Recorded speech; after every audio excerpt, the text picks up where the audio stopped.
അല്ല, ഈ ഒരു ഇടയ്ക്കൊരു സംശയം ചോദിക്കട്ടെ. അപ്പോൾ ഇടയ്ക്ക് ചില ആളുകൾ ഇപ്പോൾ പറയുന്നുണ്ട്, ഈ കുംഭമേള എന്ന് പറയരുത്, മാഘമകം എന്നാണ്. കുംഭമേള പ്രയാഗ് ഉൾപ്പെടെയുള്ള സ്ഥലങ്ങളിലാണ് നടക്കുന്നത്. സത്യത്തിൽ അത് കുംഭമേള എന്ന് സ്വാമിയല്ല ശരിക്കും പറഞ്ഞത്. നമ്മുടെ ചാനലിൽ വന്ന് അന്ന് സംസാരിച്ചപ്പോൾ നമ്മൾ കേരളത്തിൽ മാഘമകം 250 വർഷത്തിന് മുമ്പ് മുടങ്ങിപ്പോയത് നമ്മൾ ആരംഭിക്കാൻ പോകുമെന്ന് പറഞ്ഞപ്പോൾ സത്യത്തിൽ കുംഭമേള എന്നൊരു തലക്കെട്ടിട്ട് ആ വാർത്ത, ആ വീഡിയോ ചെയ്തത് ഞാനാണ്. പിന്നെ അത് കുംഭമേള എന്നായിപ്പോയി.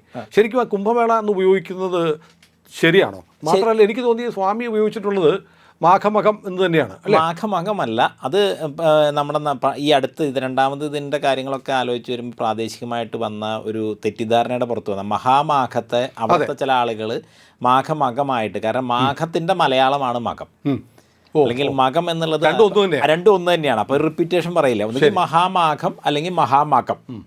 ഇത് രണ്ടുമാണ്. അത് ലോപിച്ചിട്ടാണ് മാമാങ്കം എന്നുള്ള വാക്ക് വരുന്നത്. അതെ അതെ അതെ. അപ്പോൾ ഇതിൽ നമ്മൾ 4 സ്ഥലങ്ങളിൽ പൂർണ്ണകുംഭം നടക്കുന്നത് പോലെ തന്നെ ഇപ്പോൾ ഈ വർഷം കൈലാസത്തിൽ ദേവകുംഭ് 12 വർഷം കൂടുമ്പോൾ ദേവകുംഭ് നടക്കുകയാണ്. കൈലാസത്തിൽ അങ്ങനെ ഒരു ആചരണമുണ്ട്. ഇത് ഏത് മാസമാണ്? ഇപ്പോൾ നടക്കുകയാണ്, ഈ നടന്നുകൊണ്ടിരിക്കുകയാണ്. ഈ സമയത്ത് വാർത്തയൊന്നും വരുന്നില്ല. നമ്മൾ ഉത്തരഭാരതത്തിലെ കുംഭമേളയെക്കുറിച്ച് തന്നെ ഇവിടെ അറിഞ്ഞു തുടങ്ങിയത് കഴിഞ്ഞ തവണയാണല്ലോ. അപ്പോൾ ഞാൻ നമ്മുടെ ഇവിടെ തന്നെ ചാനലിൽ അതെ.